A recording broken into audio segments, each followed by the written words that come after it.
"We don't have room for you, Mom.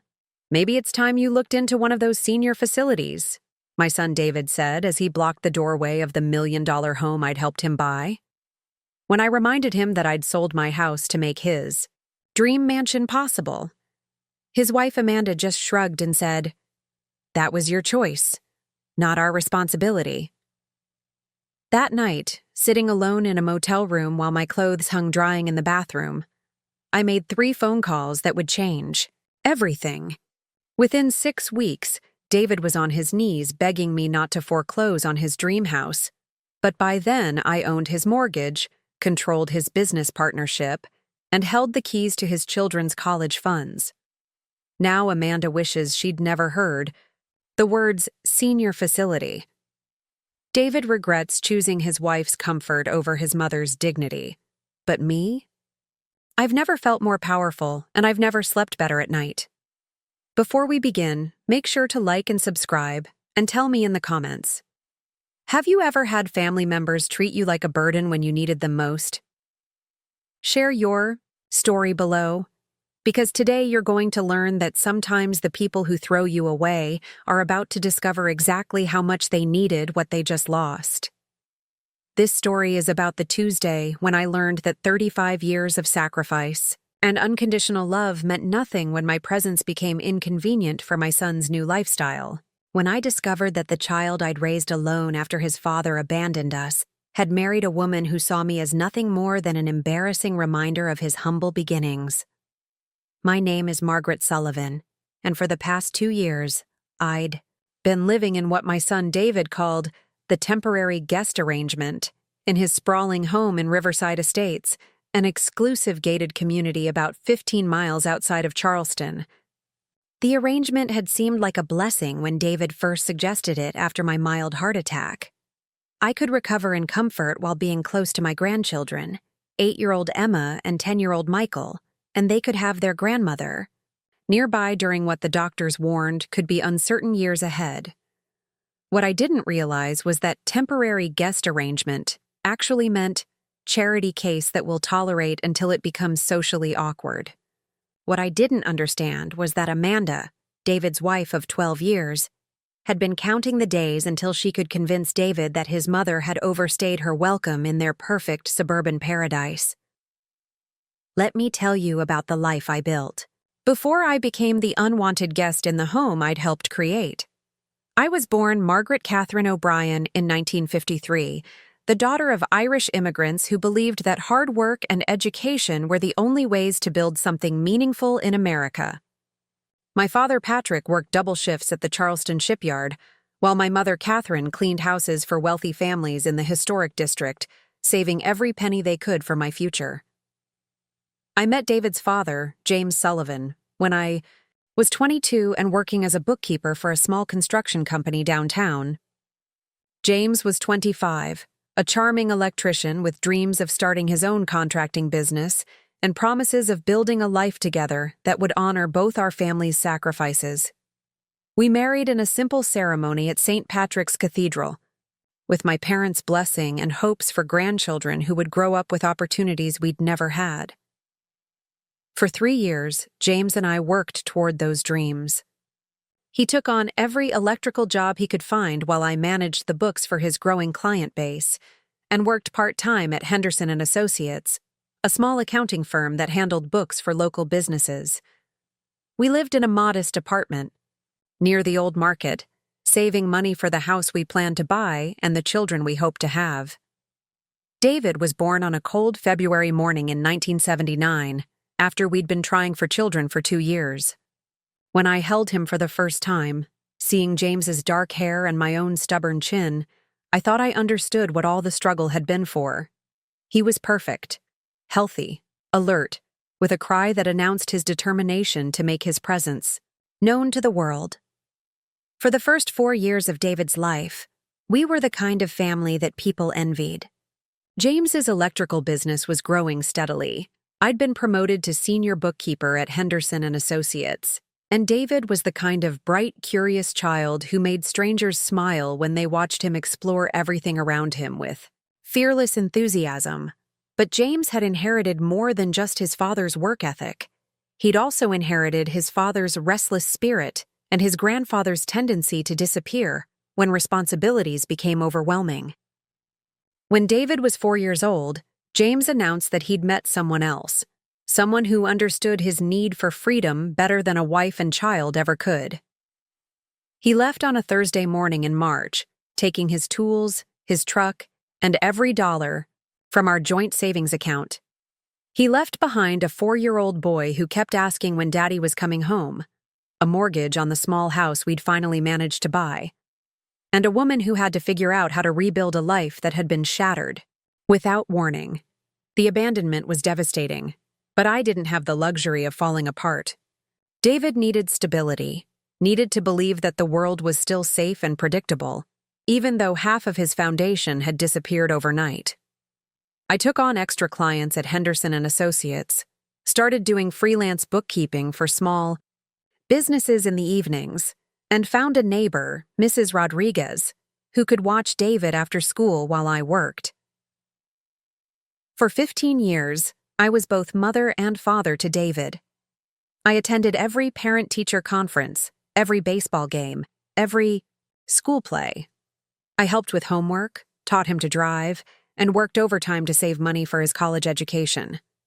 When he was accepted to the University of South Carolina with a partial scholarship, I took out loans to cover the remaining costs, telling myself that investing in David's future was the most important thing I could do with my life. David thrived. In college, studying business administration with a focus on real estate development. He was everything I'd hoped he would become: ambitious, intelligent, determined to build the kind of success that would honor all the sacrifices that had made his opportunities possible. When he graduated summa cum laude and immediately landed a position with Coastal Development Corporation, one of Charleston's most prestigious real estate firms, I was proud enough to burst. During his senior year, David had met Amanda Richardson, a beautiful psychology major from a wealthy Charleston family that owned a chain of upscale boutiques throughout the Southeast. Amanda was everything I wasn't: sophisticated, well-connected, from the kind of old Southern money that opened doors before you even had to knock.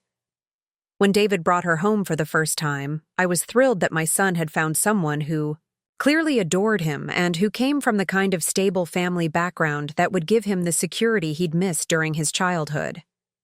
The wedding was held at the prestigious Magnolia Plantation, with 300 guests, flowers that cost more than I'd spent on my entire wedding to James, and a reception that was featured in Charleston's society magazines.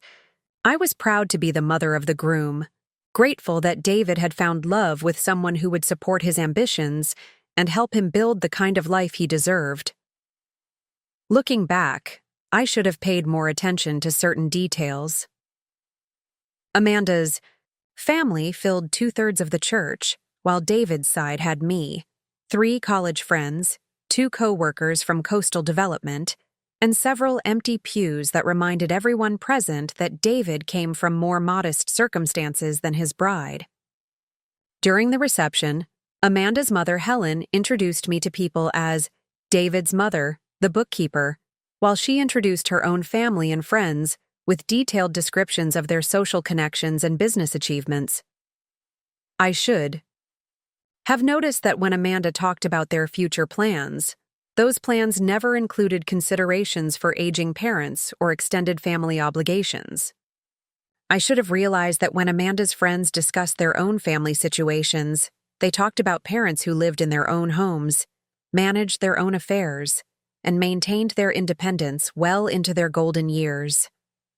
But I was happy for David, grateful that he'd found love, and optimistic that Amanda would come to appreciate the close relationship David and I had always shared. I thought time and familiarity would help Amanda understand that I wasn't competing with her for David's affection.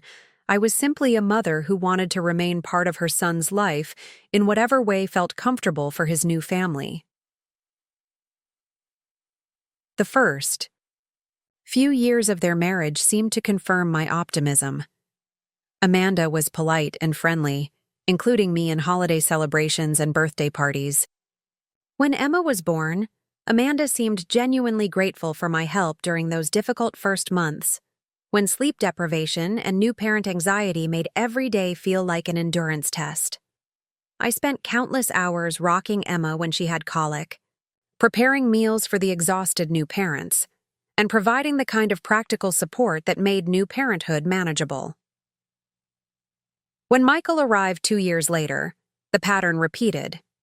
I was the reliable grandmother who could be counted on for emergency babysitting, meal preparation, and the kind of hands-on help that allowed Amanda to maintain her part-time work as a family counselor while adjusting to life with 2 young children. Amanda praised my assistance to her friends, calling me a godsend and the kind of mother-in-law every woman dreams of having. But I began to notice that the praise was always delivered in my absence, and that Amanda's appreciation seemed to focus more on my usefulness than on my relationship with David or my bond with the children. Still, I was content with my role as the helpful grandmother who lived in my own small house just 20 minutes away from David's growing family. My mortgage had been paid off years earlier. I had a comfortable retirement from my decades of work in bookkeeping, and I enjoyed the balance between independence and family involvement that allowed me to be present for important moments without overwhelming the young family with unwanted advice or interference. Everything changed when I had my heart attack 2 years ago. I was 68, had always been healthy, and the chest pains that sent me to the emergency room on a quiet Tuesday. Afternoon came without warning. The doctors said it was a mild attack, probably brought on by years of stress and a genetic predisposition I'd inherited from my father's side of the family. With proper medication, diet changes, and lifestyle modifications, they assured me I could expect many more years of good health. But the heart attack had shaken both David and me in ways that went beyond medical concerns. Suddenly, the reality of my aging and mortality became impossible to ignore. David became anxious about me living alone, worried about what might happen if I had another episode with no one nearby to help. Amanda expressed concern about my ability to maintain my house and manage my affairs independently. When David suggested that I sell my house and move into their spacious home in Riverside Estates, it seemed like a natural solution to everyone's concerns. The house was certainly large enough, a 6-bedroom colonial with a guest wing that included its own sitting room, bedroom, and bathroom. I could maintain my privacy while being close enough that David wouldn't worry about my health and safety. "It'll be perfect, Mom," David had said as he showed me through the guest wing that would become my new home. "You'll have your own space, but we'll have peace of mind knowing you're nearby if anything happens. And Emma and Michael will love having their grandmother so close." What David didn't mention was that peace of mind would gradually transform into assumptions about my availability for childcare, household management, and whatever other responsibilities Amanda preferred not to handle herself.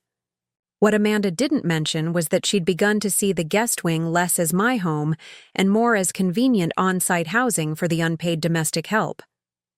The sale of my house had netted $180,000 after paying off the remaining small mortgage and covering real estate fees. Instead of keeping that money for my own future needs, I'd given $120,000 to David as what I called an early inheritance to help with their own mortgage and home improvements. The remaining $60,000 I'd kept in a savings account for emergencies and personal expenses. At the time, giving David the majority of my house sale proceeds had seemed like a generous way to help secure his family's financial future while ensuring that I wouldn't be seen as a financial burden on their household. David had been grateful, Amanda had been gracious, and I'd felt good about contributing to the beautiful home where I would spend my remaining years surrounded by family. What I didn't understand was that my financial contribution would eventually be reframed as my choice, rather than acknowledged as the generous gift that had made their lifestyle possible. What I didn't anticipate was that Amanda would begin to see my presence in their home as an obligation they'd inherited, rather than a blessing they'd chosen. For the first year after moving in, the arrangement worked exactly as David had promised. I maintained my independence while being available to help with Emma and Michael when needed. I contributed to household expenses without being asked, prepared family meals several times a week, and provided the kind of grandparent presence that enriched the children's daily lives. But somewhere during the second year, my helpfulness transformed from appreciated contribution to expected service. The thank yous became less frequent. The inclusion in family decision-making became rare. The assumption that I would be available whenever needed became absolute, while the consideration for my own needs and preferences became non-existent. Amanda began making social plans that excluded me while expecting me to provide childcare for the events I wasn't invited to attend. David started working longer hours and traveling more frequently, leaving me to manage household responsibilities that had once been shared among all the adults in the house. Most telling of all, Amanda began making comments about eventually, and when the time comes, that suggested she was already planning for my departure from their home. Comments about friends whose parents lived in lovely senior communities where they could socialize with people their own age. Observations about how difficult it was for families to manage aging parents while maintaining their own independence and privacy.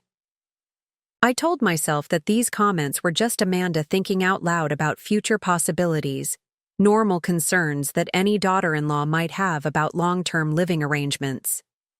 I told myself that the increasing expectations and decreasing appreciation were temporary adjustments that would improve once everyone settled into a comfortable routine.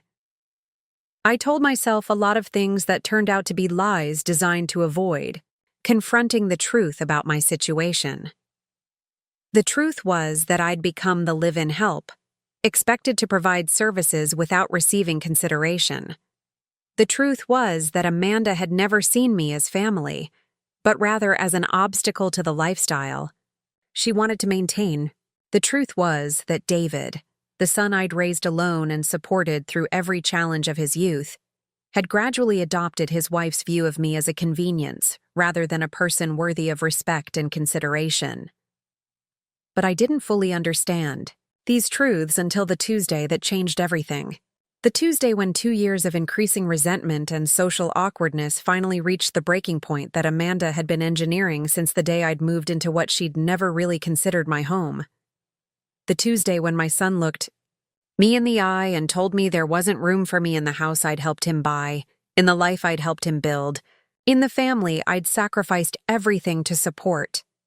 The Tuesday when I finally understood that sometimes the people who claim to love you the most are actually the ones who see you as the most disposable. The morning that would transform me from Margaret the grateful mother to Margaret the force to be reckoned with started with what I thought was a routine conversation about Emma's upcoming birthday party. Amanda had been planning an elaborate celebration for our 8-year-old granddaughter, a princess-themed party with professional decorators, a bounce house, and 25 little guests who would require careful supervision and entertainment. Margaret, Amanda said as I was finishing breakfast in the main kitchen, I wanted to talk to you about Emma's party this weekend. I looked up from my coffee, pleased to be included in the planning for what I knew was an important milestone for Emma. Of course, what can I do to help? Amanda's expression was carefully neutral, the kind of composed face she used when she was about to say something she knew would be unwelcome. Well, the thing is, several of the parents will be staying for the party and we're expecting some of David's colleagues from Coastal Development. It's really more of a networking opportunity than a typical children's birthday party. I waited, sensing that there was more coming and that whatever Amanda was building up to, I wasn't going to like it. The guest list has gotten quite large, and with the entertainment and catering setup, the house is going to be very crowded, Amanda continued, her tone taking on the carefully reasonable quality she used when she was trying to make unreasonable requests sound logical. I see, I said, though I didn't really see where this conversation was heading. So I was thinking, Amanda said, avoiding direct eye contact, that it might be better if you spent the day elsewhere. Maybe visit that nice library downtown, or take yourself to lunch and a movie. Something fun for you while we handle the party. Chaos. The casual dismissal hit me like a physical blow. I was being asked to leave my own home during my granddaughter's birthday party because my presence would somehow interfere with Amanda's social and professional networking opportunities. Amanda, I said carefully, this is Emma's birthday. I'm her grandmother. Why would I need to be somewhere else during her celebration? Amanda shifted uncomfortably, clearly having hoped that I would simply accept the exclusion without requiring detailed justification. It's not that we don't want you here, she said, though her tone suggested exactly the opposite. It's just that the dynamics will be quite sophisticated, and some of the conversation topics might not be, well, you know how these business social situations can be. Business social situations. Amanda was suggesting that I wasn't sophisticated enough to participate in adult conversation at my own granddaughter's birthday party. What exactly are you concerned about? I asked, my voice remaining calm despite the anger building in my chest. Oh, you know, Amanda said with a dismissive wave. Talk about private schools, vacation homes, investment strategies, the kind of topics that come up when you put successful professionals in a room together. I just thought you might be more comfortable doing your own thing, rather than trying to keep up with conversations that aren't really relevant to your lifestyle. Your lifestyle.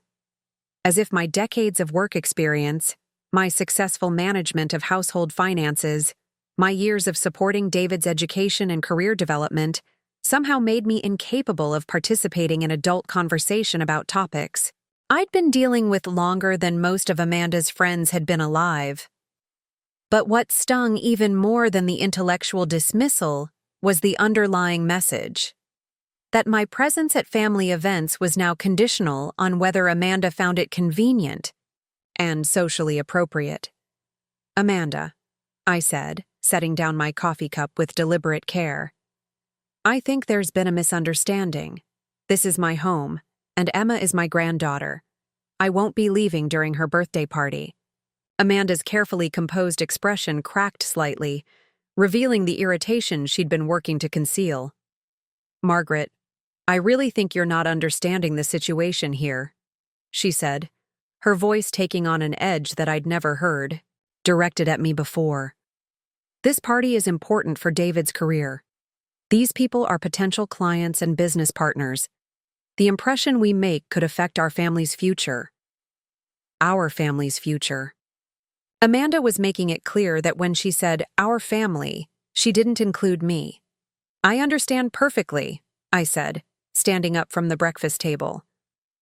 I understand that you're asking me to leave my home during my granddaughter's birthday party because you're embarrassed by my presence in front of people you want to impress. That's not what I'm saying, Amanda protested, but her tone lacked conviction. That's exactly what you're saying, I replied. And the answer is no. I won't be leaving and I won't be hiding in my room like some shameful family secret. If you're uncomfortable with my presence at Emma's birthday party, perhaps you should consider whether the problem is with me or with your own priorities. Amanda's face flushed with anger, and for a moment I saw past the carefully maintained facade of politeness to the resentment that had been building for months. Fine, she said coldly, but don't expect me to manage the social awkwardness when people start asking uncomfortable questions about our living situation. Uncomfortable questions about our living situation. Amanda was already anticipating explaining to her friends why her mother-in-law lived in their house, as if my presence was something that required justification rather than celebration. That conversation had taken place on Monday morning. By Tuesday evening, I would understand that Amanda's desire to exclude me from Emma's birthday party wasn't an isolated incident. It was the opening move in a campaign to remove me from their lives entirely. I had no idea that by Wednesday morning, I would be sitting in a motel room, making phone calls that would change everything about the power dynamics in our family relationship. I had no idea that the woman who'd been dismissed as too unsophisticated for a children's birthday party was about to demonstrate exactly how sophisticated someone could be when they finally decided to stop being grateful for scraps and start demanding the respect they'd earned. The conversation about Emma's birthday party had left me unsettled in ways I couldn't immediately articulate. As I retreated to my room in the guest wing, I found myself thinking about the early days of David and Amanda's marriage, when inclusion in family celebrations had been automatic rather than conditional, when my presence had been welcomed rather than merely tolerated. I remembered the first Christmas after they'd moved into the Riverside Estates house, 3 years before my heart attack changed everything. Amanda had insisted that I stay over for the entire holiday weekend, saying that Christmas morning wouldn't be the same without grandparents present to watch Emma and Michael open their presents. She'd prepared a beautiful guest room for me, complete with fresh flowers and my favorite lavender soap, and had included me in every aspect of the holiday planning. "Margaret, what do you think about serving brunch instead of a formal dinner?" Amanda had asked, genuinely interested in my opinion. "I know you have more experience entertaining than I do, and I want everything to be perfect for the children's first Christmas in the new house." Back then, Amanda had treated my decades of homemaking experience as valuable knowledge rather than outdated information. She'd asked for my recipes, my advice on holiday traditions, my suggestions for making the house feel warm and welcoming. We'd spent hours together preparing meals, decorating the tree, and wrapping presents, talking like the friends I'd hoped we might become. David had been different then, too. More attentive to my comfort, more interested in my opinions, more aware of including me in conversations and decision-making. He'd ask about my health, not just out of obligation, but because he genuinely wanted to know how I was feeling.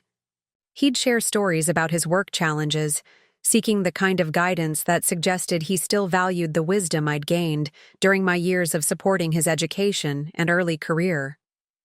"Mom, I don't know what I would have done without you," he'd said that Christmas morning, watching Emma and Michael play with their new toys while Amanda and I cleaned up the wrapping paper chaos. Looking around this house, seeing how happy the kids are, knowing that we're building something solid, none of this would have been possible without everything you sacrificed to get me here. Those words had meant everything to me, not just because they acknowledged the financial and emotional investment I'd made in David's success, but because they suggested that my contributions were seen as foundational rather than incidental to the family's happiness.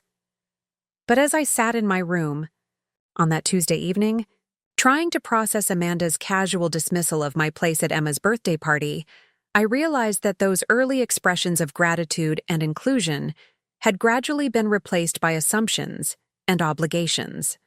Somewhere along the way, my helpfulness had transformed from a gift to be appreciated into a service to be expected. The shift had been so gradual that I'd barely noticed it happening. It started with small things, Amanda assuming I'd be available for last-minute babysitting without asking if I had other plans. David expecting me to handle household tasks during his business trips without discussing whether I was comfortable with the additional responsibilities.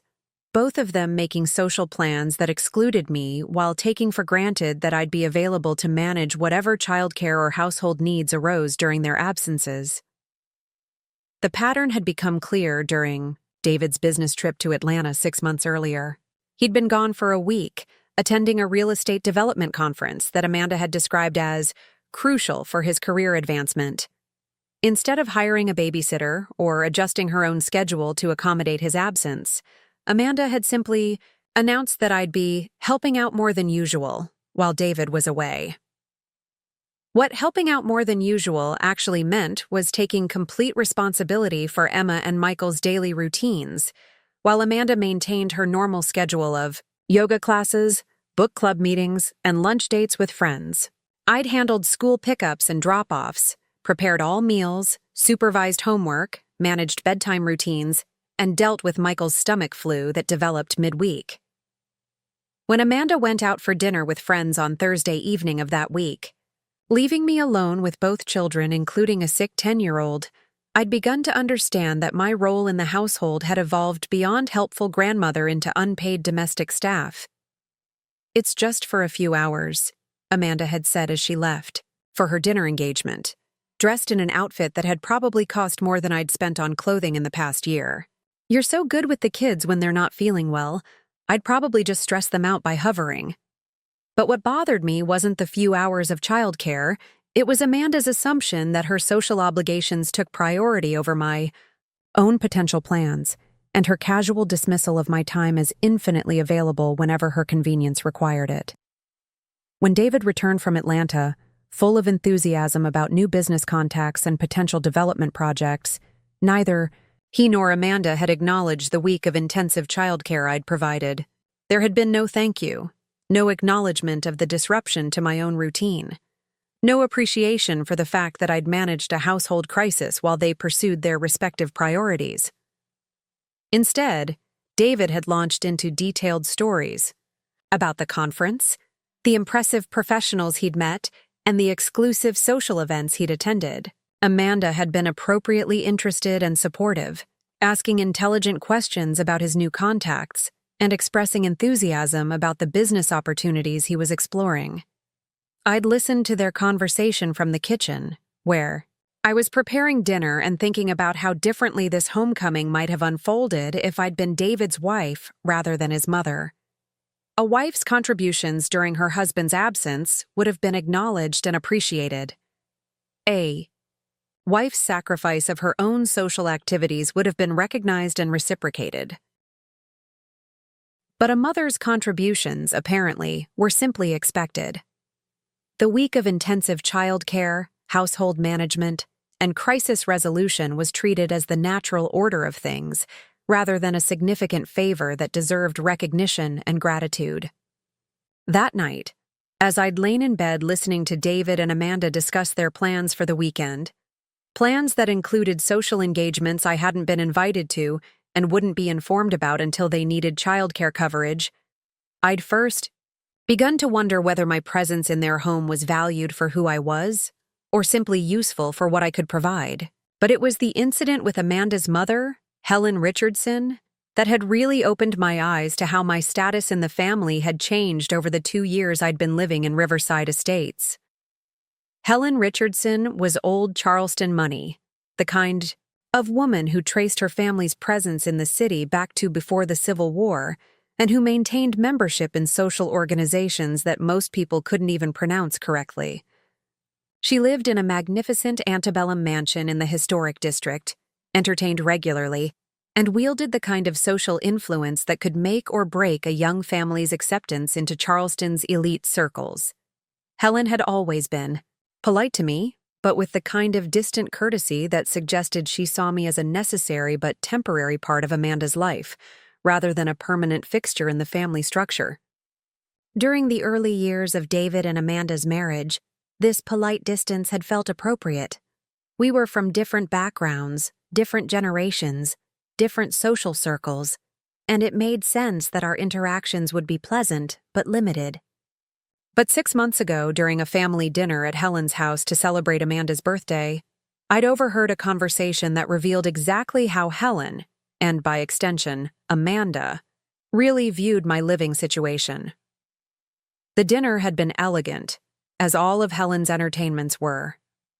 12 guests seated around a table that had probably been in the Richardson family for generations, served food prepared by Helen's longtime housekeeper, Rosa, and engaged in the kind of sophisticated conversation that Amanda had worried I wouldn't be able to follow during Emma's upcoming birthday party. I'd been seated next to Dr. William Thornton, a retired physician who'd been a friend of Helen's late husband, and we'd been having a pleasant conversation about the changes we'd witnessed in Charleston over the decades.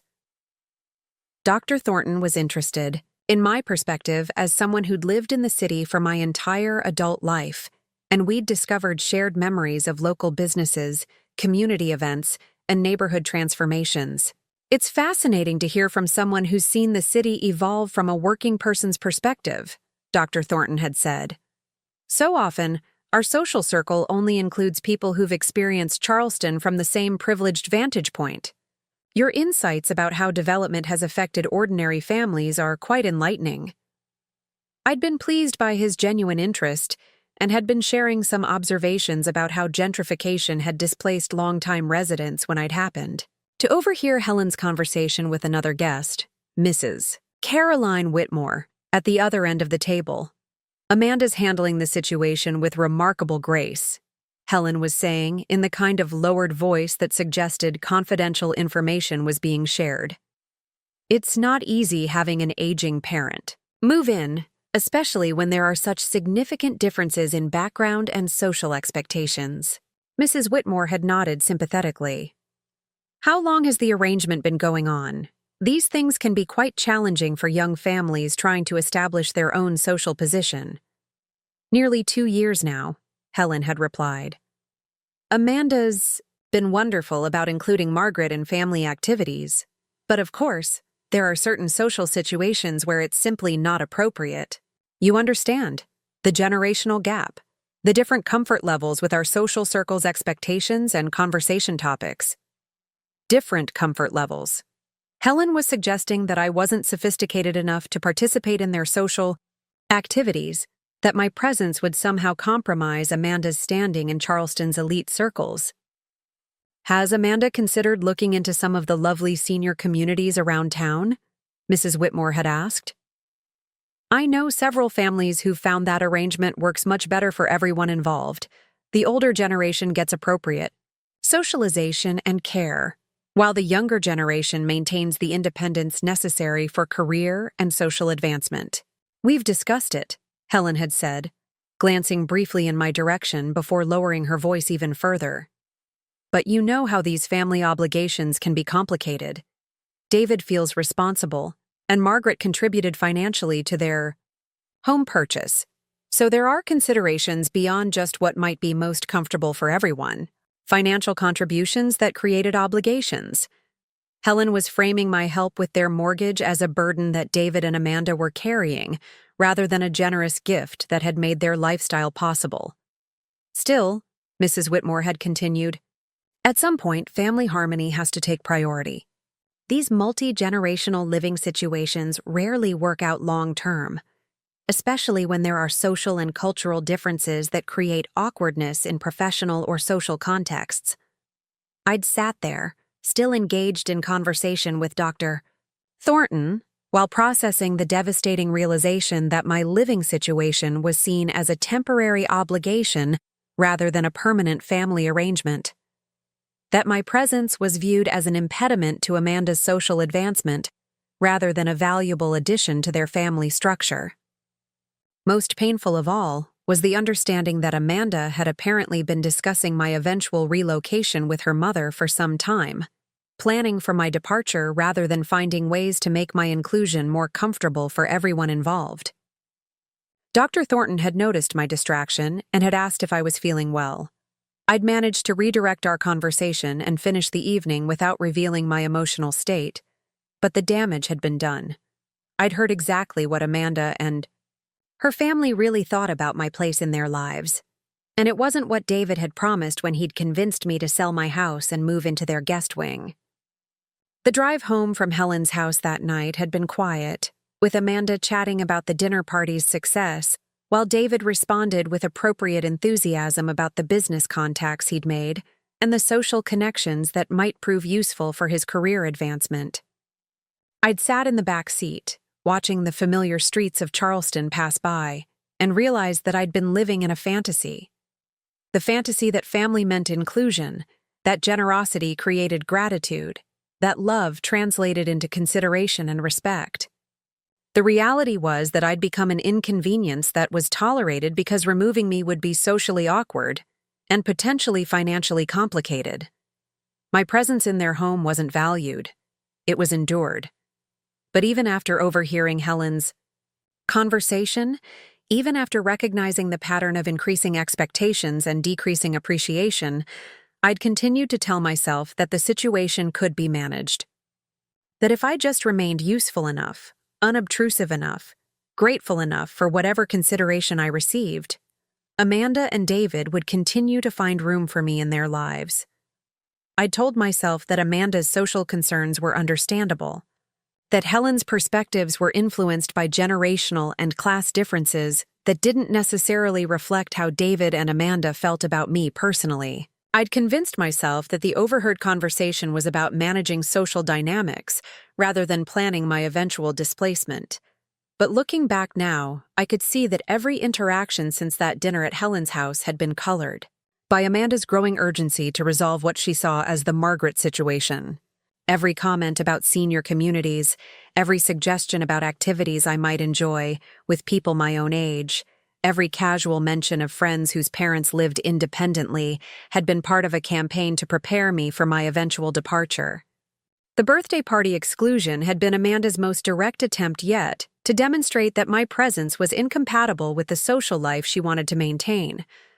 By asking me to leave during Emma's party, she was testing whether I would accept increasingly obvious signs that I wasn't welcome at family events. My refusal to be dismissed from my granddaughter's birthday party had apparently convinced Amanda that subtlety wasn't working. If I wouldn't take hints about voluntary relocation, she was going to have to take more direct action. What I didn't understand, as I sat in my room on Tuesday evening reflecting on all of these accumulated slights and dismissals, was that Amanda had already begun implementing the more direct approach. What I didn't know was that she'd been working on David for weeks, building a case for why my continued presence in their home was becoming untenable.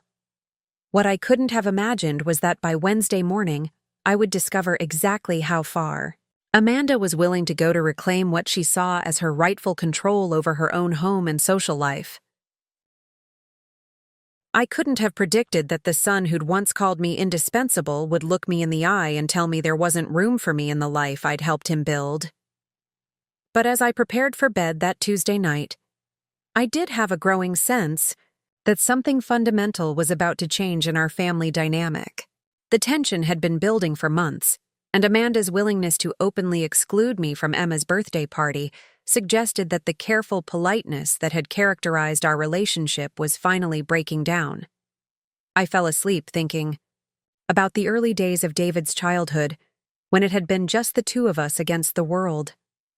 When he would climb into my bed during thunderstorms, seeking comfort from the mother who represented safety and unconditional love. When he would share his dreams about the life he wanted to build, always including me in those visions of future success and happiness. When I'm grown up and have my own house, David had told me when he was 8 years old, you're going to live with me forever, and we'll have a big garden where you can grow all your favorite flowers. I'd treasured that innocent promise, not because I expected him to honor it literally, but because it represented the kind of love that sees caring for family as a privilege rather than a burden. The kind of love that values inclusion over convenience, that prioritizes relationships over social appearances. But somewhere between that 8-year-old boy's promise and the 35-year-old man's reality, David had learned that love could be conditional. That family obligations could be renegotiated when they became inconvenient. That the mother who'd sacrificed everything for his success could be redefined as an obstacle to his continued advancement. Wednesday morning would teach me that sometimes the people who promise to love you forever are actually just making promises. They don't understand they'll want to break. Wednesday morning would show me that the son who'd once sought my protection from life's storms was now willing to throw me out into one. But Wednesday morning would also reveal something that neither David nor Amanda had anticipated, that the woman they saw as a helpless burden was actually a force they should never have underestimated. The morning began normally enough, with the routine I'd established over the 2 years of living in Riverside Estates. I woke at 6 a.m., made coffee in the small kitchenette of my guest wing, and spent an hour reading the Charleston Post and Courier while enjoying the quiet peace of early morning. This had always been my favorite time of day, the hour before the household stirred to life, when I could collect my thoughts and prepare for whatever demands the day might bring. By 7 a.m., I could hear movement in the main house as David and Amanda began their morning routines.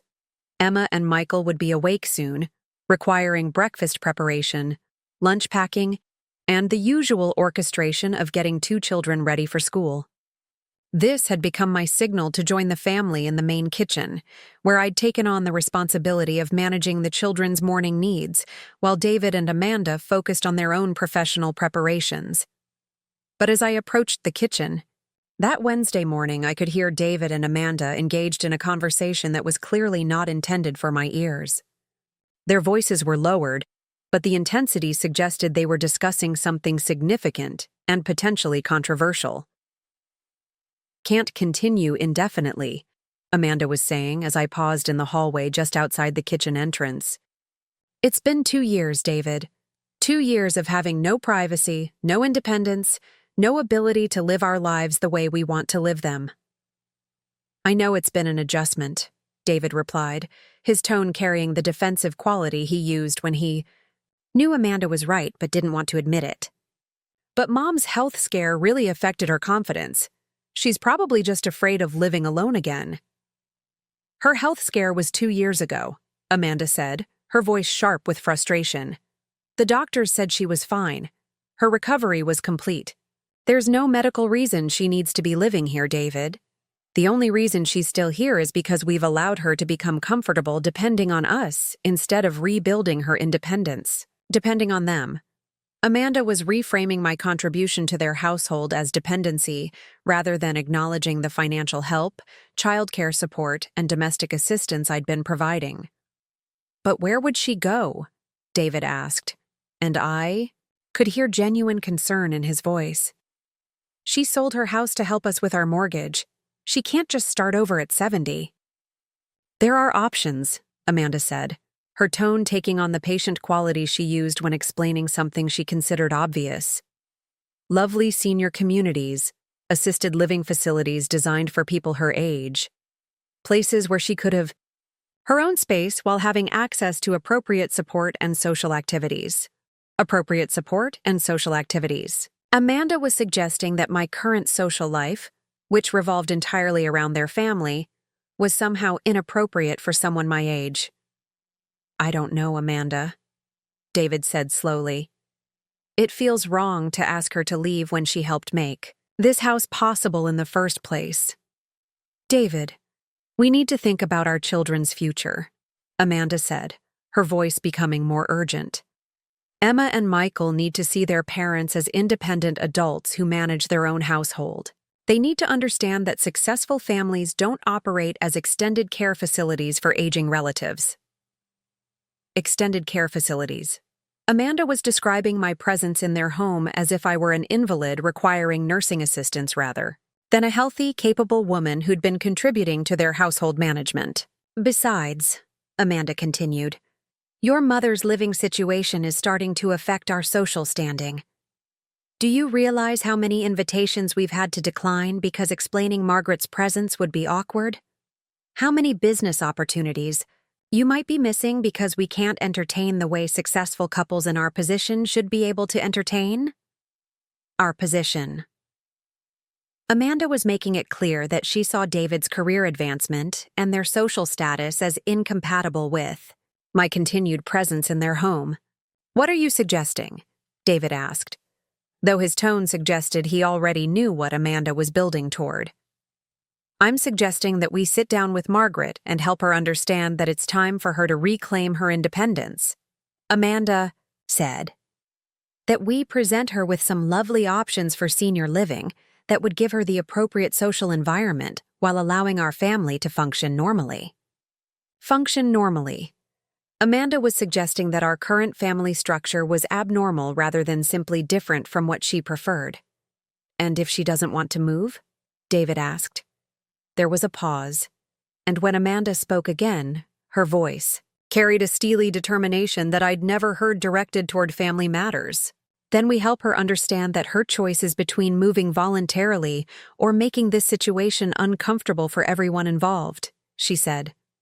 "David, we're talking about the rest of our lives, your career, our children's futures, our ability to build the kind of social and professional network that will sustain this family's success. Are you willing to sacrifice all of that to avoid having one difficult conversation with your mother?" One difficult conversation. Amanda was reducing 2 years of my life, my financial contribution to their success, and my role in their children's daily care to a single inconvenient discussion that was standing between them and their ideal lifestyle. I'd heard enough. I retreated quietly to my room, my mind reeling from the revelation that David and Amanda had been planning my displacement while I'd been focusing on Emma's birthday party arrangements and my concern about Amanda's casual dismissal of my place. at family celebrations. The conversation I'd overheard made everything clear. This wasn't about social awkwardness or temporary adjustment difficulties. This was about Amanda's fundamental belief that my presence in their home was incompatible with the life she wanted to live, and David's apparent willingness to prioritize his wife's preferences over his mother's security and dignity.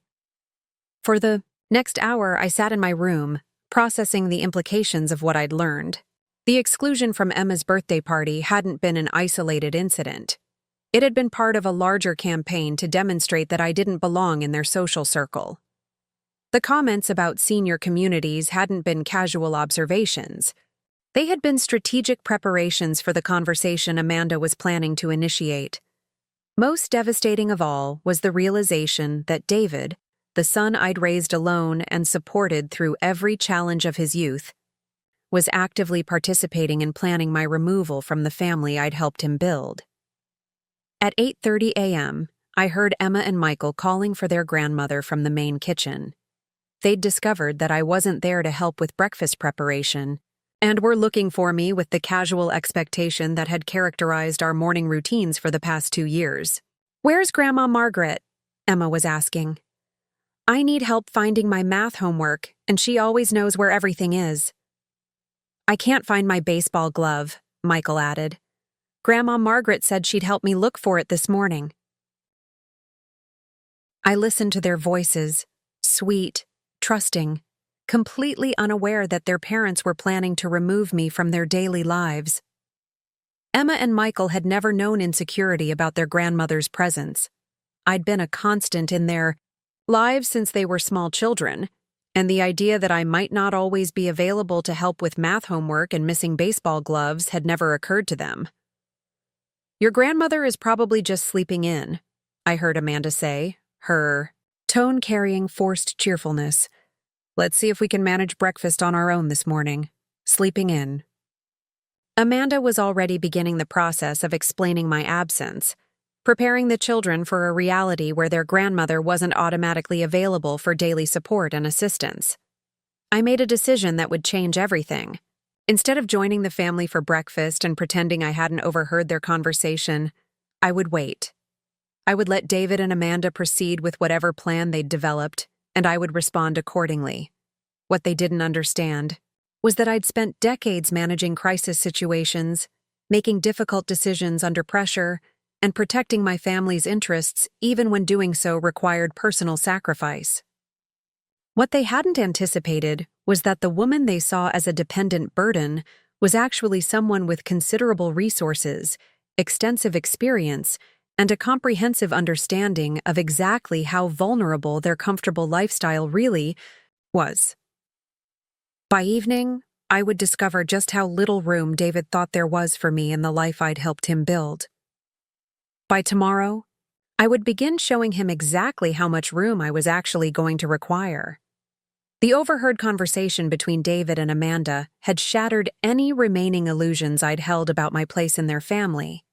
But as I sat in my room that Wednesday morning, I found myself thinking about how gradually this transformation had occurred. The shift from valued family member to unwanted burden hadn't happened overnight.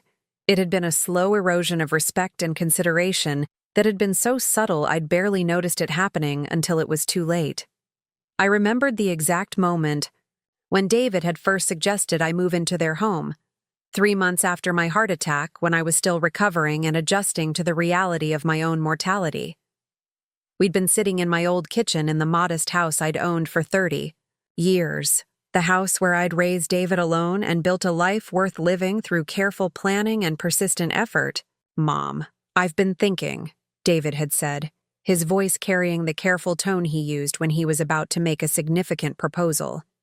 "This house is getting to be too much for you to manage alone, especially with your health concerns." "What? If you sold it and moved in with us?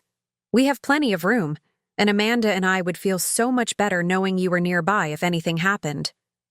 At the time, his suggestion had seemed motivated by genuine love and concern.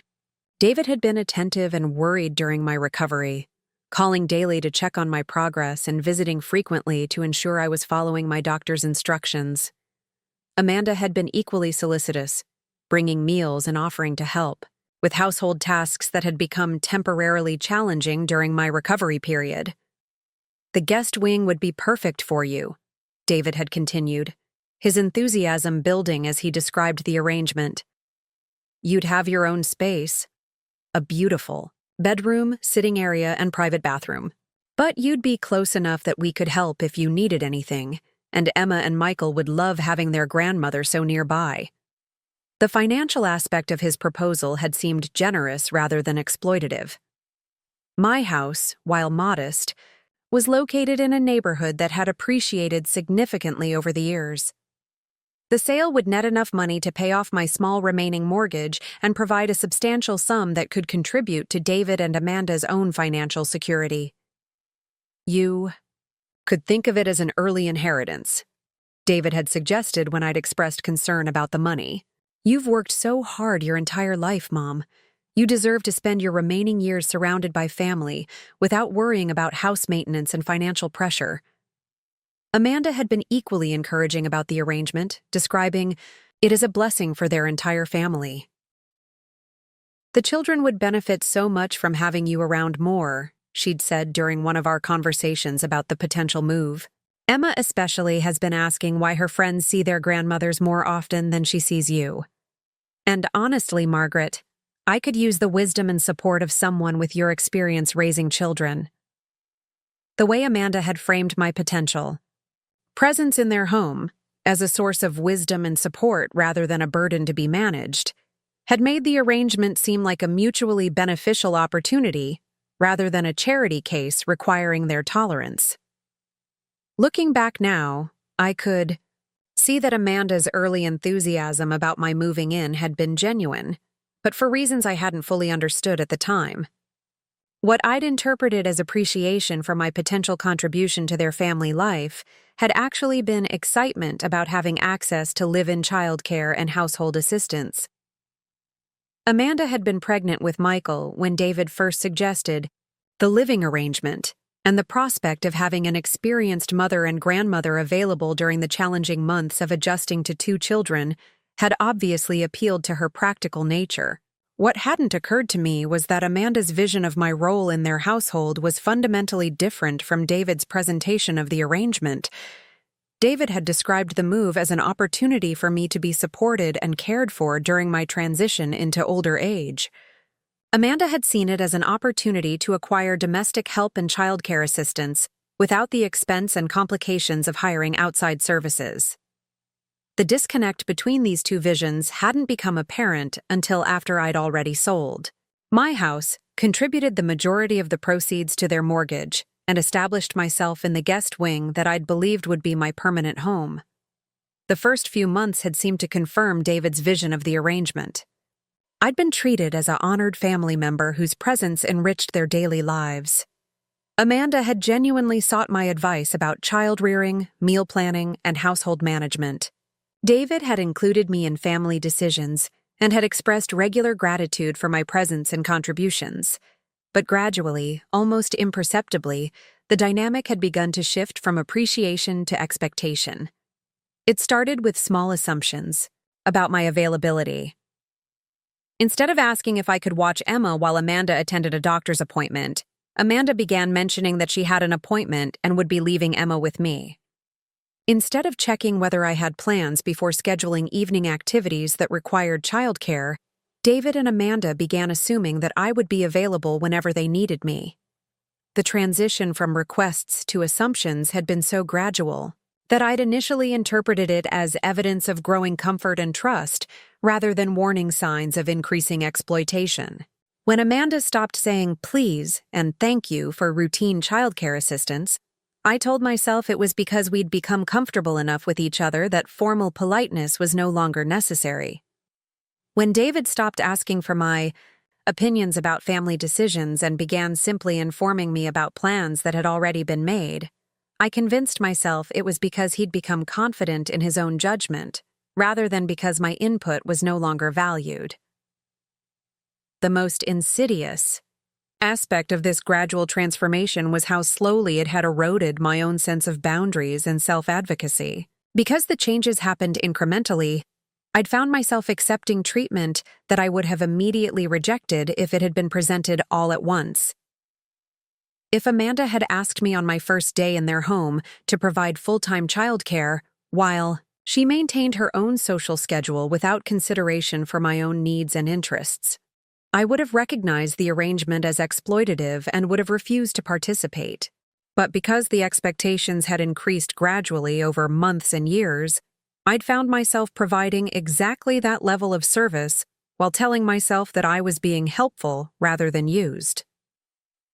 The pattern had become most apparent during Michael's infancy, when Amanda's needs for support had been greatest and my willingness to provide assistance had been most complete. Michael had been a difficult baby, colicky, prone to sleep disruption, requiring the kind of intensive care that left new parents exhausted and overwhelmed. During his first 6 months, I'd essentially functioned as a night nurse, taking responsibility for middle-of-the-night feeding so that Amanda could maintain enough rest to care for Emma during the day. "I don't know what I'd do without you," Amanda had said repeatedly during those exhausting months. "Having you here has made this so much more manageable than it would have been otherwise." At the time, I'd interpreted these expressions of gratitude as evidence that my presence was valued and that my contributions were making a meaningful difference in their quality of life. What I hadn't recognized was that Amanda's appreciation was focused on my utility rather than my personhood. She was grateful for the services I provided, but not necessarily for me as an individual with my own needs and limitations. The distinction had become clear when Michael's sleep problems resolved, and my intensive childcare assistance was no longer needed. Instead of the gratitude and consideration I'd expected after 6 months of significant sacrifice, I'd found that Amanda's expectations of my availability had actually increased rather than decreased. Because I'd demonstrated my willingness to provide intensive support during a crisis period, Amanda had concluded that this level of availability was my normal capacity, rather than an extraordinary effort that had required considerable personal sacrifice. When I'd attempted to gradually reduce my childcare involvement as Michael became more manageable, Amanda had responded with the kind of disappointment and frustration that suggested she'd come to see my assistance as an entitlement rather than a gift. "I thought you enjoyed spending time with the children," Amanda had said when I'd mentioned that I'd like to resume some of my pre-Michael activities, like my weekly volunteer work at the library and my book club meetings with friends from my old neighborhood. "I do enjoy spending time with Emma and Michael," I'd replied carefully. "But I also have other interests and commitments that I'd like to maintain." Amanda's expression had shifted in a way that I'd interpreted as disappointment, but that I now recognized had been irritation about the prospect of losing convenient access to free childcare. "Of course," she'd said, her tone carefully controlled. "I just thought you'd want to prioritize your relationship with your grandchildren while they're still young enough to benefit from your influence." The implication had been clear, that pursuing my own interests represented a failure to prioritize my family relationships appropriately. That wanting to maintain some independence and personal autonomy was somehow selfish or inappropriate for someone in my position. This pattern of reframing my normal human needs as character defects had become Amanda's primary strategy for maintaining control over my time and energy. Whenever I'd expressed interest in activities that didn't directly serve their family's needs, Amanda had found ways to suggest that my priorities were misplaced, or that my choices reflected poorly on my commitment to my role as grandmother. When I'd mentioned wanting to take a watercolor painting class at the senior center, Amanda had wondered aloud whether I really wanted to spend my limited time with strangers when I could be creating memories with Emma and Michael.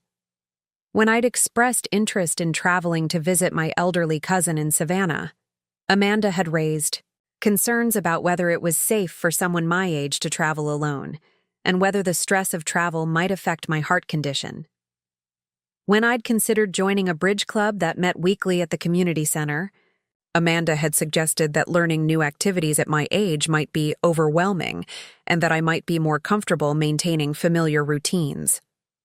Each of these conversations had been presented as concern for my well-being rather than attempts to limit my independence, but the cumulative effect had been to gradually constrain my world until it revolved entirely around their household and their needs. The most devastating aspect of this systematic erosion of my autonomy had been how it had affected my relationship with David. Because Amanda's control strategies were subtle and were always framed as concern rather than manipulation, David had never recognized them as problematic behavior that required his intervention. Instead, David had gradually adopted Amanda's perspective that my desires for independence and personal autonomy were concerning symptoms of aging-related confusion rather than normal human needs that deserved respect and support. When I'd mentioned to David that I was feeling isolated and would like to reconnect with some of my old friends, he'd suggested that I was probably overthinking the situation and that I should focus on appreciating the family time I was fortunate enough to have. When I'd expressed frustration about Amanda's tendency to make assumptions about my availability, without consulting me first, David had gently suggested that I was being too sensitive, and that Amanda's casual approach to requesting help was evidence of how comfortable she'd become with me rather than a sign of disrespect. When I'd tried to discuss feeling taken for granted, David had responded with reassurances about how much the family valued me, but without any acknowledgement that their behavior might need to change rather than my expectations needing adjustment. The most painful realization had been that David's responses to my concerns consistently prioritized maintaining harmony with Amanda over addressing my legitimate needs for consideration and respect.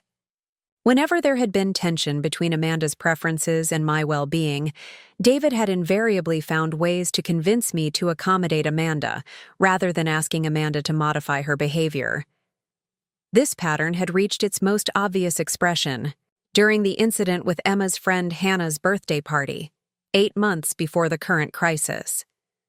Hannah's mother, Patricia Morrison, had organized an elaborate celebration at their country club, with professional entertainment, formal dining, and the kind of sophisticated atmosphere that made it an important social event for the parents as well as the children. When Emma had been invited, Amanda had immediately seen the party as an opportunity to network with other affluent parents and to strengthen the family's social connections within Riverside Estate's exclusive community.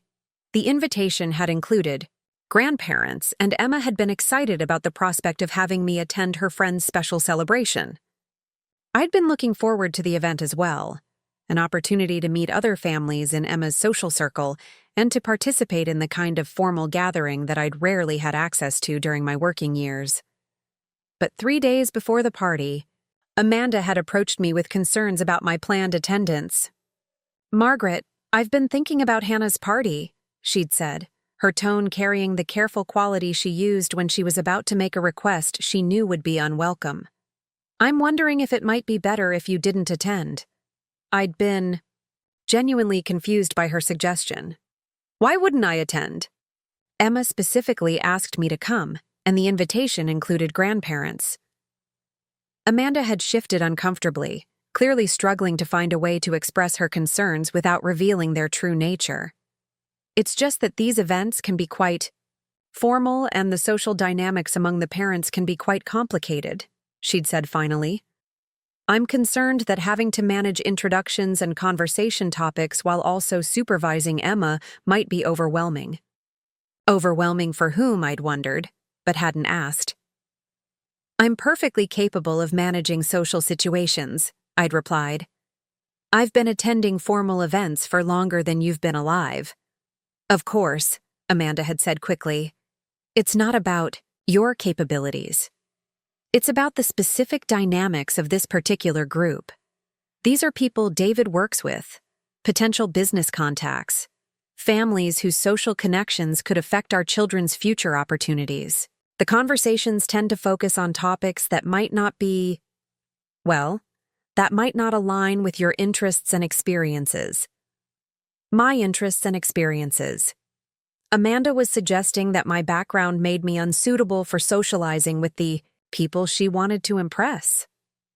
"What exactly are you concerned about?" I'd asked. my patience beginning to wear thin. "Nothing specific," Amanda had said, her tone becoming defensive. "I just think it might be more comfortable for everyone if this particular event remained focused on the immediate family. There will be plenty of other opportunities for you to participate in Emma's social activities." But there hadn't been plenty of other opportunities. After the Hannah Morrison party exclusion, I'd noticed that my invitations to Emma and Michael's social events had become increasingly rare. Birthday parties, school performances, sports events, all the occasions where grandparents would normally be welcome and expected, had somehow become complicated by social dynamics that required my absence. When I'd finally brought this pattern to David's attention, his response had been predictably dismissive. "Mom, I think you're reading too much into these situations," he'd said. "Amanda's just trying to manage complex social dynamics. These business relationships are important for our family's future, and sometimes that requires making difficult choices about how to handle social events. Difficult choices that consistently involved my exclusion rather than efforts to include me in ways that addressed whatever concerns Amanda had about my social appropriateness." "David," I'd said, trying to help him understand the cumulative impact of these exclusions, "I'm being systematically removed from my grandchildren's important events. How is that acceptable?" "You're not being removed," David had replied. "You're being consulted about which events make the most sense for you to attend. There's a difference." But I wasn't being consulted. I was being informed about decisions that had already been made without my input. And the events that made sense for me to attend were increasingly limited to small, family-only gatherings that didn't involve the social networking opportunities that Amanda valued. The pattern had continued to escalate over the following months, with my participation in family activities becoming increasingly conditional on whether my presence aligned with Amanda's social and professional goals. Family dinners that included David's colleagues became adults, only events that required my absence. Social gatherings with other Riverside Estates families became complicated by my presence.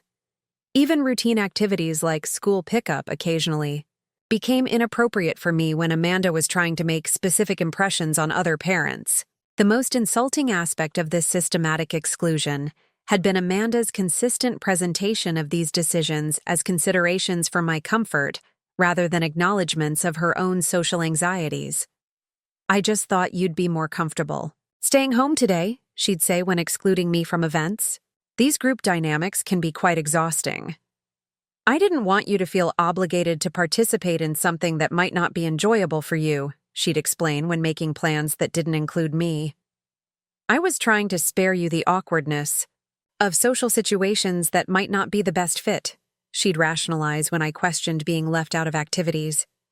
The cumulative effect of these exclusions and explanations had been to gradually convince me that my social instincts were unreliable, that my desire for inclusion was inappropriate, and that my feelings of exclusion were evidence of my own oversensitivity, rather than legitimate responses to unfair treatment. Amanda had been remarkably effective at making me question my own perceptions and reactions.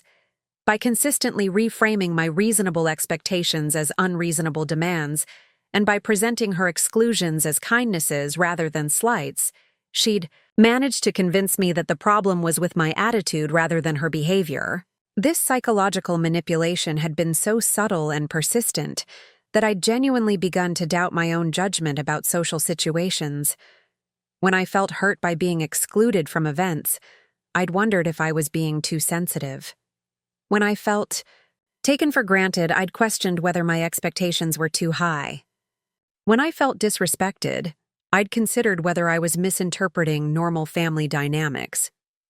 The erosion of my confidence and self-advocacy had made me increasingly vulnerable to additional exploitation. As I'd become less likely to assert my own needs and boundaries, Amanda had become more comfortable making assumptions about my availability and more casual about dismissing my preferences when they conflicted with her convenience. The process had been so gradual and so psychologically sophisticated that I hadn't recognized it as deliberate manipulation until this morning, when I'd overheard Amanda's conversation with David about strategic approaches to removing me from their home. Listening to Amanda describe her campaign to make me understand that it was time for me to reclaim my independence had finally provided the clarity I'd been missing about the systematic nature of my marginalization within their household. Amanda hadn't been responding to social awkwardness or managing complex family dynamics. She'd been implementing a long-term strategy to create conditions that would make my continued presence in their home untenable. The exclusions from social events hadn't been considerations for my comfort. They'd been demonstrations of my irrelevance to their social aspirations. The suggestions about senior communities and age-appropriate activities hadn't been expressions of concern for my well-being. They'd been preparations for the conversation Amanda was planning to initiate about my departure. The gradual reduction of appreciation and consideration hadn't been evidence of growing family comfort. It had been systematic devaluation designed to make me feel unwelcome in what I'd believed was my home. As I sat in my room that Wednesday morning, processing the implications of everything I'd learned and remembered, I felt a cold clarity settling over me that was different from anything I'd experienced since James had walked out of my life 31 years earlier. Both James and Amanda had used similar strategies: gradual erosion of respect, systematic undermining of my confidence, and strategic manipulation of family dynamics to achieve their desired outcomes. Both had been skilled at making their exploitation seem like my fault, their abandonment seem like my choice, their betrayal seem like my misunderstanding of the situation. But there was one crucial difference between my situation with James and my current situation with Amanda and David. When James had destroyed my life, I'd been a 26-year-old woman with limited resources, no established career, and a 4-year-old child who needed stability above all else.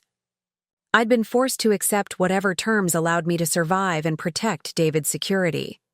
Now I was a 70-year-old woman with substantial financial resources, extensive life experience, and a comprehensive understanding of exactly how much power I actually possessed. Amanda and David were about to discover that the helpless burden they'd been planning to discard was actually someone who had the resources and determination to fight back in ways they'd never anticipated. They were about to learn that dismissing someone as irrelevant could be the biggest mistake they'd ever made. The conversation I was about to have with them would be the last conversation where they held the power to dictate terms. Tomorrow, the power dynamic in our family would be permanently reversed. The confrontation came at 6 p.m. that Wednesday evening, just as I'd expected it would after overhearing Amanda and David's morning conversation. I'd spent the day in my room, making phone calls and reviewing financial documents that I hadn't examined in months. By the time David knocked on my door, I was prepared for whatever approach they'd decided to take. "Mom, could you join Amanda? And me in the living room? We'd like to talk with you about something important." David's voice carried the careful, overly gentle tone he used when he was about to deliver news he expected me to find upsetting. It was the same tone he'd used when telling me about his divorce from his first wife, about his job changes, about any significant life development that might affect our relationship. I followed David to the main living room, where Amanda was seated on the leather sofa that had been purchased with money from my house sale.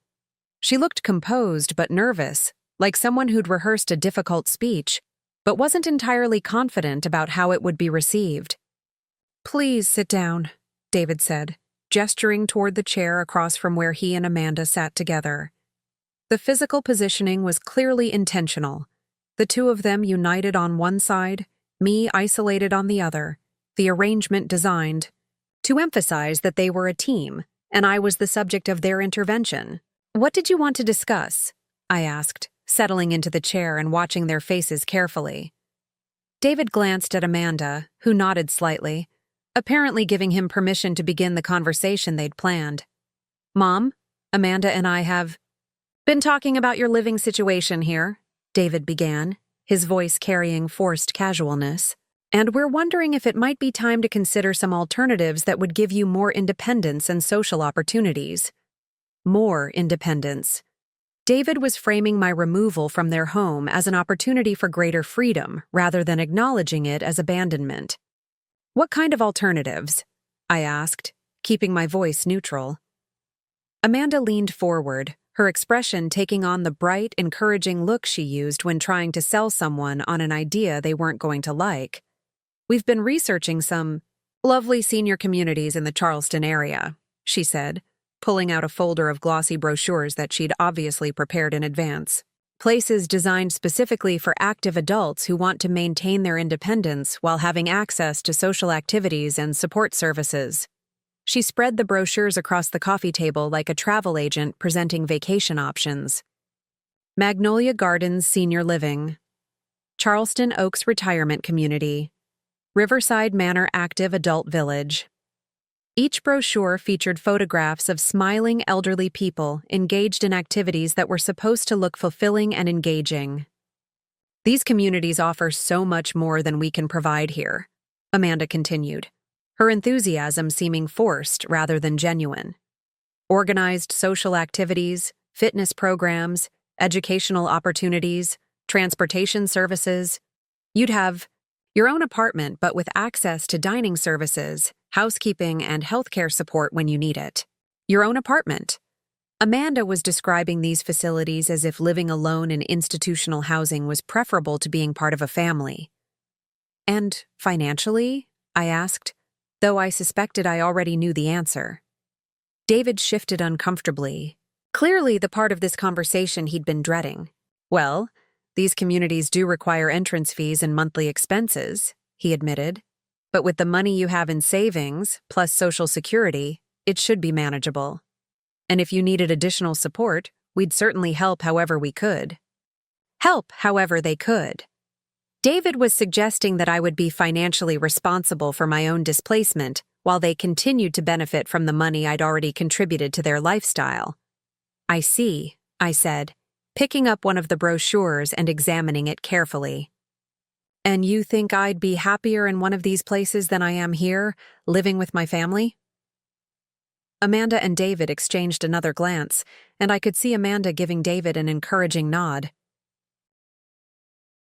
"Mom, the thing is," David said, his voice becoming more direct, "Amanda and I feel like we're not really able to give you the kind of attention and social engagement that someone your age needs. We're so busy with work and the children's activities that we worry you're not getting the companionship and stimulation that would make you truly happy." Not getting the companionship and stimulation. David was suggesting that my isolation was due to their neglect rather than their deliberate exclusion of me from family activities. "Besides," Amanda added, her voice taking on a slightly sharper edge, "Emma and Michael are getting older and need more independence. Having multiple generations in one household can sometimes make it difficult for children to develop appropriate self-reliance and social skills." There it was. The suggestion that my presence was somehow harmful to my grandchildren's development, that my love and involvement in their lives was a liability rather than an asset. "What do Emma and Michael think about this idea?" I asked, another uncomfortable glance between Amanda and David.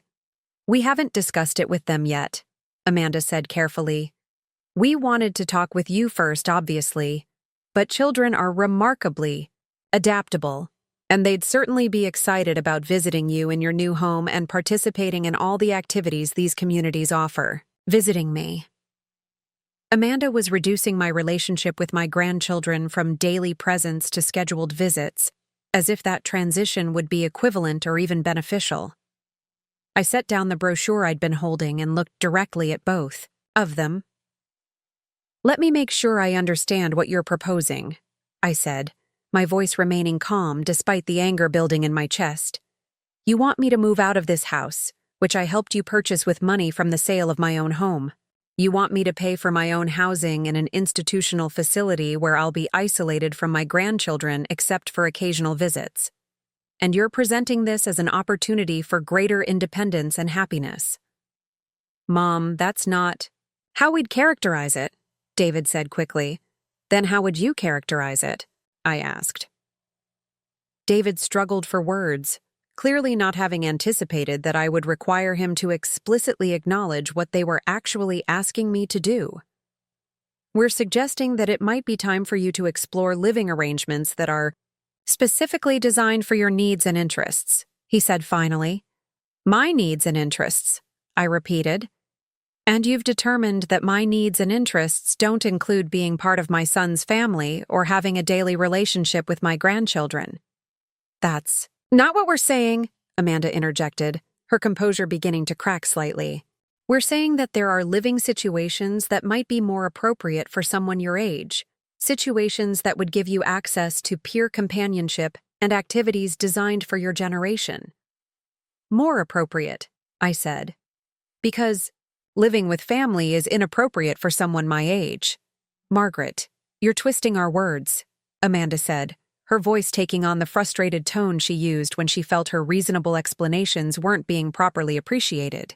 Am I? I asked. Because what I'm hearing is that after 2 years of living in this house, contributing to this household, caring for these children, and helping to make your comfortable lifestyle possible, you've decided that my presence is no longer convenient for you. It's not about convenience, David said, his voice becoming defensive. It's about what's best for everyone involved. And you've determined that what's best for everyone involved is for me to leave. We've determined that what's best is for you to have the kind of independent, fulfilling life that these communities can provide, Amanda said, her patience clearly wearing thin. I stood up from my chair, looking down at both of them sitting together on the sofa I'd helped them buy. Let me ask you one simple question, I said. Do you want me to continue living in this house? The silence that followed was more devastating than any words could have been. For nearly 30 seconds, neither David nor Amanda responded to my direct question, both of them clearly struggling to find a way to say no without explicitly acknowledging the cruelty of their position. Finally, David spoke, his voice small and reluctant. Mom, we think it would be better for everyone if you explored other options. Better for everyone. David couldn't even bring himself to admit that he wanted his mother out of his home. I see, I said, my voice remaining eerily calm. In that case, let me make this very simple for you. No. No? Amanda asked, her confusion genuine. No, I will not be moving to a senior community. No, I will not be paying for my own displacement. No, I will not be pretending that this conversation was about my well-being rather than your convenience. David stood up, his expression shifting from nervousness to frustration. Mom, you're not being reasonable, he said. We're offering to help. You find a place where you'll be happy and independent. We're not throwing you out on the street. You're offering to help me find a place where I'll be out of your way, I corrected. There's a difference.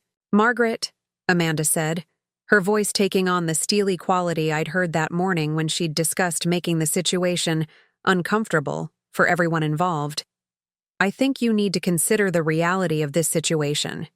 You're 70 years old, living in someone else's home, dependent on someone else's generosity. This is not a sustainable long-term arrangement, and pretending otherwise is not helpful for anyone. Someone else's home. Someone else's generosity. Amanda was rewriting the history of my financial contribution and 2 years of domestic service to position me as a charity case rather than a family member who'd been contributing to their household. You're absolutely right, Amanda, I said, my voice taking on a tone that made both of them look at me more carefully. This is not a sustainable long-term arrangement, and it's time for some changes. I walked over to the coffee table and gathered up the senior community brochures, stacking them neatly before handing them back to Amanda. But the changes that need to happen aren't the ones you're suggesting, I continued. The changes that need to happen are going to surprise you both considerably. David's expression shifted from frustration to confusion. What do you mean? I mean that you've both made a serious miscalculation about the power dynamics in this relationship, I said, returning to my chair and settling in as if I was about to deliver a lecture. You seem to think that I'm dependent on your tolerance and generosity. You seem to believe that I have no alternatives except to accept whatever terms you choose to offer. You seem to imagine that I'm powerless to respond when you decide my presence is inconvenient. Mom, what are you talking about? David asked, his voice carrying a note of alarm. I'm talking about the fact that you've forgotten who actually has the power in this situation, I said. Let me refresh your memory. I reached into the folder I'd brought with me from my room and pulled out a stack of financial documents I'd been reviewing all day. This house, I said, pulling out the mortgage paperwork, has a current market value of approximately $850,000. Your outstanding mortgage balance is $520,000. Your monthly payment is $3,200, and your current loan has a balloon payment of the full remaining balance due in 14 months. David's face had gone pale. How do you know the details of our mortgage? Because I helped you qualify for this mortgage with my financial contribution, I said. Because I'm listed as a co-signer on your loan documents. Because when you were having trouble qualifying for the amount you wanted to borrow, you asked me to guarantee your loan with my own assets and creditworthiness. Amanda was staring at me with growing alarm. What are you getting at? I'm getting at the fact that your balloon mortgage payment of $520,000 is due 14 months from now, I said. And in the current economic climate with David's company, downsizing and Amanda's consulting business providing irregular income, you're going to have considerable difficulty qualifying for refinancing. I pulled out another document. David, your current annual salary is $95,000. Down from $110,000 last year due to the company restructuring. Amanda, your consulting business grossed $31,000 last year, but your net income after expenses was only $18,000. Your combined annual income of $113,000 is insufficient to qualify for refinancing on a $520,000 loan, especially given your current debt-to-income ratio. How do you know all of this? David asked, his voice barely above a whisper. Because I've spent the day making phone calls, I said. To your mortgage company, to David's human resources department, to Amanda's accountant. It's amazing how much information people will share with a co-signer who's concerned about the loan status. I pulled out a third document. But here's the most interesting thing I learned today. Your mortgage company has been considering selling your loan to private investors, because balloon mortgages have become liability concerns for traditional lenders. They'd be very interested in transferring the risk to a private party with excellent credit and substantial assets. Amanda's face had gone completely white. Margaret, what are you saying? I'm saying that I've submitted a bid to purchase your mortgage, I said calmly. And given my creditworthiness and the size of my cash offer, the mortgage company has indicated they're very likely to accept my proposal. The silence that followed was absolute. Both David and Amanda were staring at me with expressions of shock and growing horror as they began to understand the implications of what I was telling them. You're going to own our mortgage? David asked, his voice cracking slightly. As of tomorrow morning, I will most likely be your mortgage holder, I confirmed. Which means that your monthly payments will come to me. Your balloon payment will be due to me, and your application for refinancing will be subject to my approval. You can't do this, Amanda said, her voice rising with panic. Actually, I can, I replied. It's a completely legal transaction. I have the financial resources, the creditworthiness, and the legal right as a co-signer to protect my investment in this property. I pulled out another folder, this one containing documents I'd prepared during my afternoon phone calls.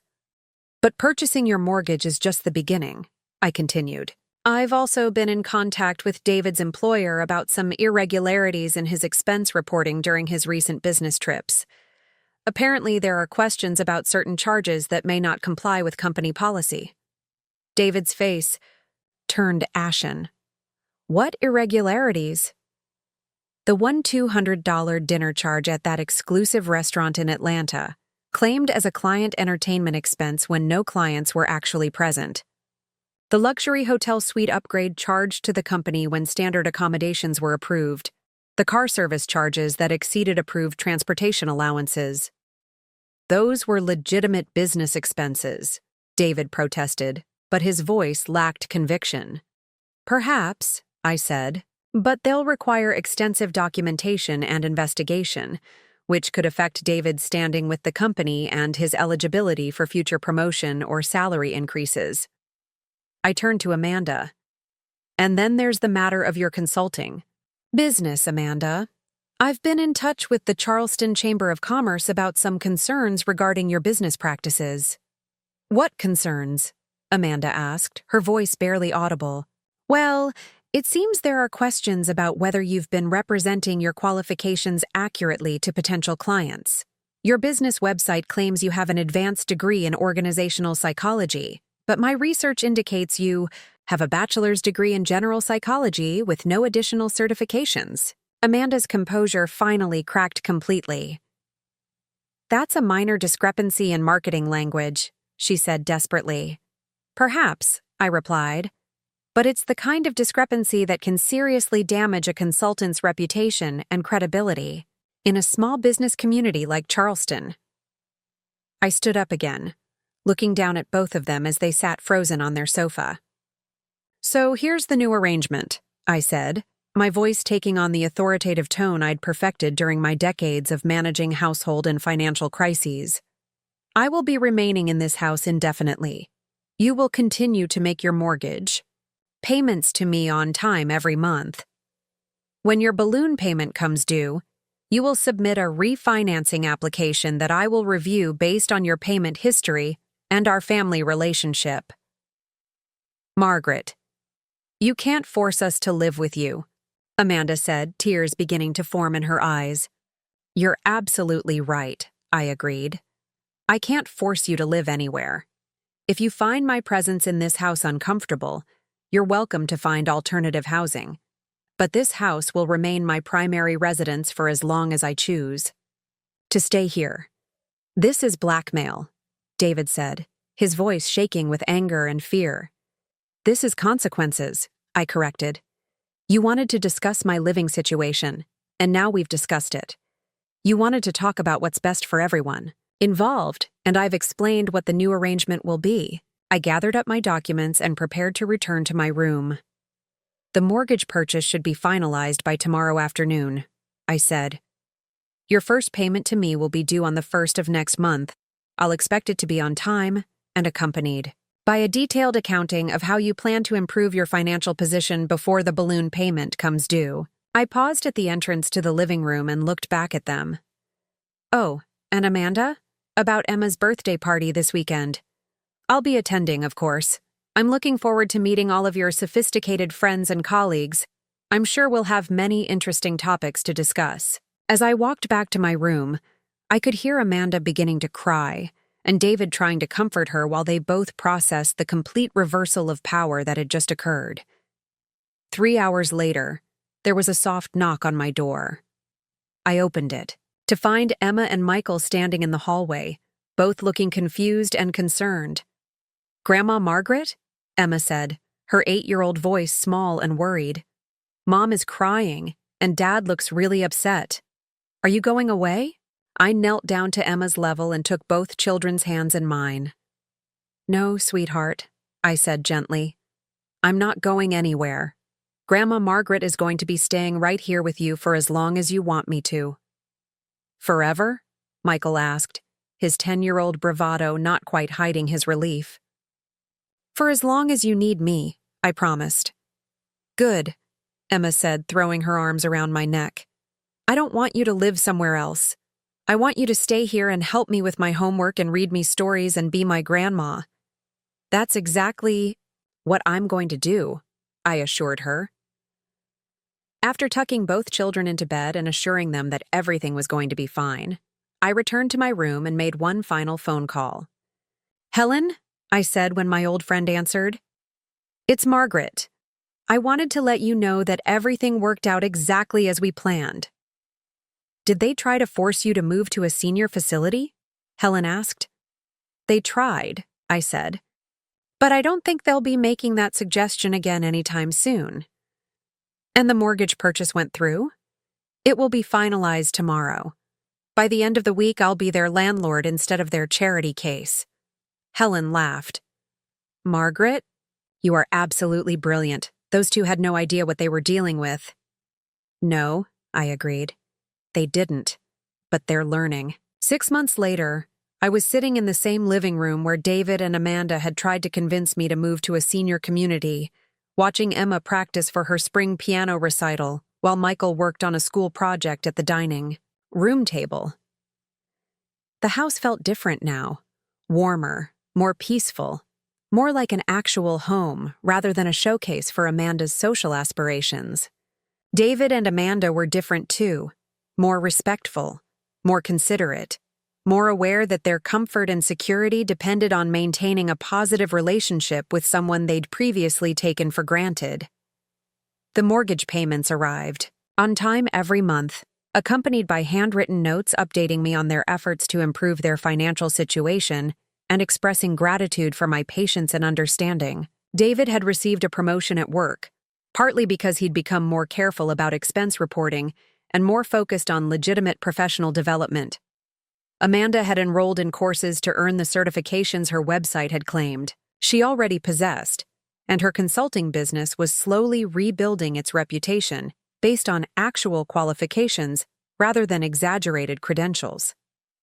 Most importantly, I was included in every family decision, consulted about every major purchase, and invited to every social event. Emma's birthday party had been a remarkable success, with Amanda proudly introducing me to her friends as David's mother, who helped make our beautiful home possible, rather than attempting to hide my presence or minimize my significance.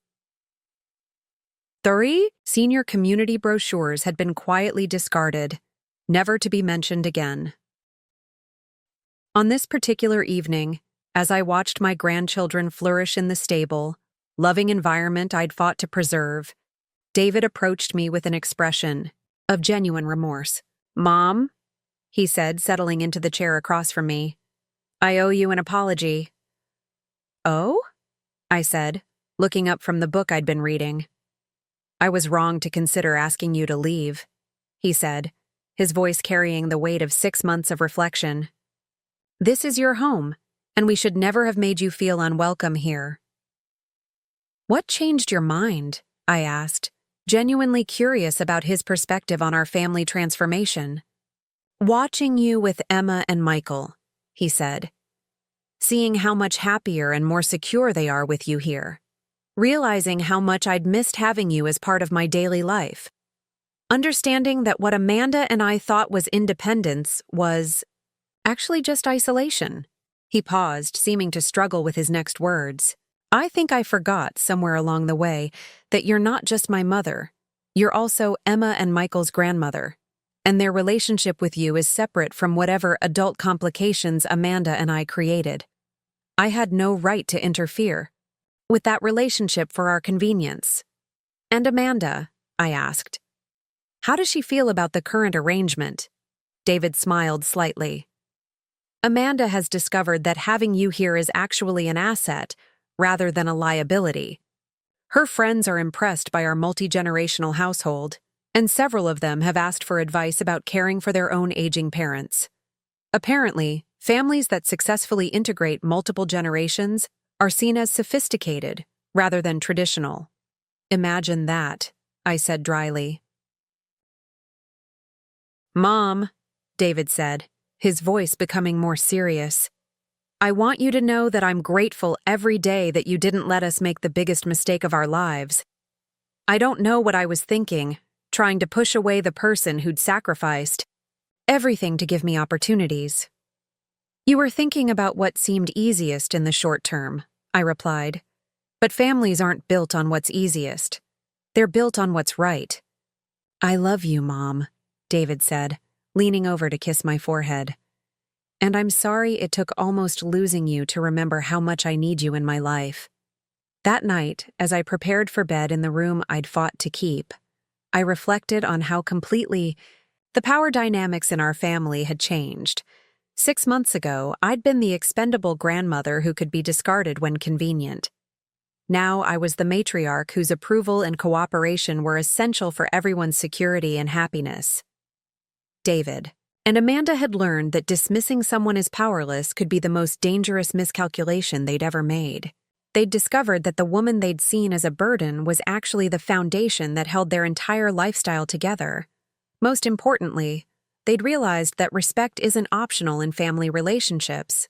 It's the price of admission. As I turned off the lights and settled into my bed, I smiled thinking about Amanda's comment that morning at breakfast. "Margaret," she'd said, "I've been thinking about adding a sunroom to the house. Would you like to help me design it? I'd love to have your input on making it a space where you'd be comfortable spending time. A sunroom designed around my preferences, in the house where I'd once been told there wasn't room for me." The transformation was complete. Sometimes the people who try to throw you away discover they actually threw away the most valuable thing they had. Sometimes the family members who treat you as disposable learn too late that you were actually indispensable. And sometimes, when you're finally forced to fight for the respect you deserve, you discover you had the power to demand it all along. You just needed the right motivation to use it. If someone in your life is treating you like you're disposable, maybe it's time to show them exactly how much they need what they're trying to throw away. Maybe it's time to stop accepting crumbs and start demanding the feast you've earned. Because respect isn't a gift that others give you. It's a requirement that you enforce. And sometimes the best thing that can happen is when someone pushes you far enough that you finally decide to push back. What's your story? Share it in the comments below. And remember to like and subscribe for more stories about turning your worst moment into your greatest victory. You're never too old, never too weak, never too powerless to rewrite the terms of how people treat you. Sometimes you just need to remind them exactly who they're dealing with. Up next, you've got 2 more standout stories right on your screen. If this one hit the mark, you won't want to pass these up. Just click and check them out. And don't forget to subscribe and turn on the notification bell so you don't miss any upload from us.